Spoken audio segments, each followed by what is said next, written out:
सूर्य भगवान धनु राशि से मकर राशि में प्रवेश करते हैं, इसलिए हम इसको मकर संक्रांति कहते हैं।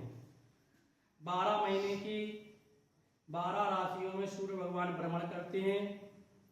धनु राशि से अब सूर्य भगवान मकर राशि में प्रवेश करेंगे, इसलिए हम इसको मकर संक्रांति के नाम से जानते हैं।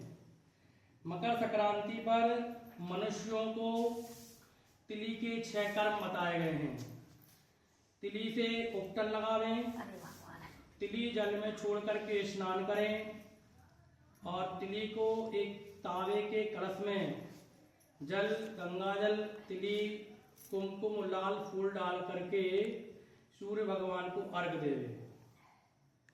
तिली को अग्नि में छोड़ें, होम करें और तिली, गुड़, खिचड़ी नजदीक के देवालय में जाकर के मंदिर में चढ़ावें। ये 6 प्रकार के कर्म मनुष्यों को बताए गए हैं और तिली, गुड़, खिचड़ी जल देवालय में भिजवा करके इसी का ही भोग प्रसाद ग्रहण करें। ये 6 प्रकार के कर्म मनुष्य को बताए गए हैं। इनको करने से मनुष्य के समस्त पापों का नाश होता है। अब मकर संक्रांति का जो आगमन है वो भारतीय रेलवे समय के अनुसार 3:26 पर सूर्य भगवान दक्षिणायन से उत्तरायण में हुए हैं, जिसका समय स्नान करने का समय 3:44 से लेकर के सूर्यास्त तक का बताया गया है। अब मकर संक्रांति का पर्व और त्योहार 3:44 से लेकर के रात्रि में 11:44 तक रहेगा। मकर संक्रांति का आगमन कृष्ण पक्ष में होने से चोर, पाखंडी, दुर्वधी, आतंकवादियों को सुखदायी रहेगी। जिस दिन मकर संक्रांति का आगमन है उस दिन भौम बासरा मंगलवार होने से सब्जी, तिल, तेल, घी, गेहूं, अलसी, कपूर, चंदन, सुगंधितों के भाव, वस्तुओं के भाव तेज होंगे। जिस दिन मकर संक्रांति का आगमन है उस दिन पुष्य नक्षत्र होने से मांगलिक कार्य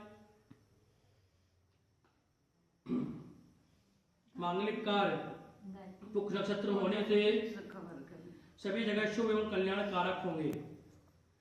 और मकर संक्रांति का आगमन चौथे पहर में होने से, मकर संक्रांति का जो आगमन है इस बार चौथे पहर में हो रहा है। चौथा पहर माने कि 3 बजे के बाद लेकर के संध्या समय तक का चौथा पहर है।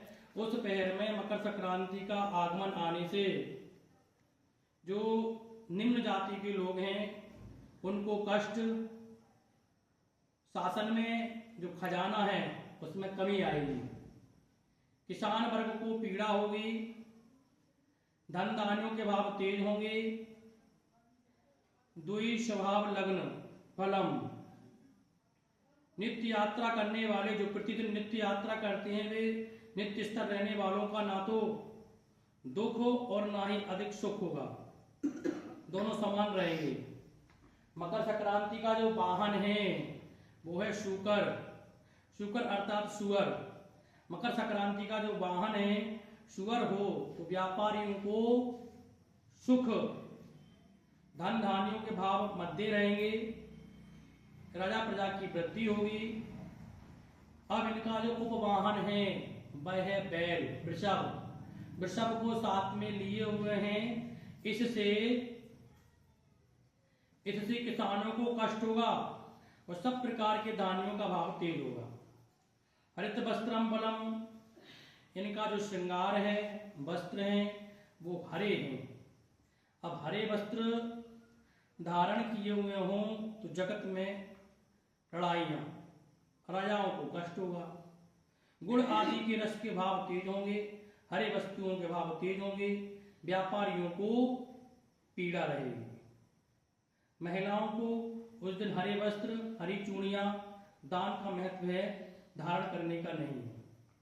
चंदन लेपनम फलम, संक्रांति का जो मस्तक पे चंदन का लेपन हो तो ब्राह्मण को कलेश रहेगा, आपस में लड़ाइयाँ रहेंगी। चंदन कौन सा? मलयागिरी चंदन। इससे लकड़ियों से जो हमें चंदन की प्राप्ति होती है उसको बोलते हैं मलयागिरी चंदन। देशों में पीड़ा रहेगी, अन्य देश के लोग सुखी, चंदन के व्यापार में घटाबड़ी होगी, जो इसका व्यापार करते हैं उनको चिंता होगी। भिक्षान फलम, संक्रांति का भिक्षा, इनका भिक्षा खीर होने से प्रजा में संतोष, राजाओं में महोत्सव, धान्य के भाव साधारण रहेंगे। जीवन करने वाले जो साधु सन्यासी हैं, बैरागी हैं, उनको पीड़ा होगी।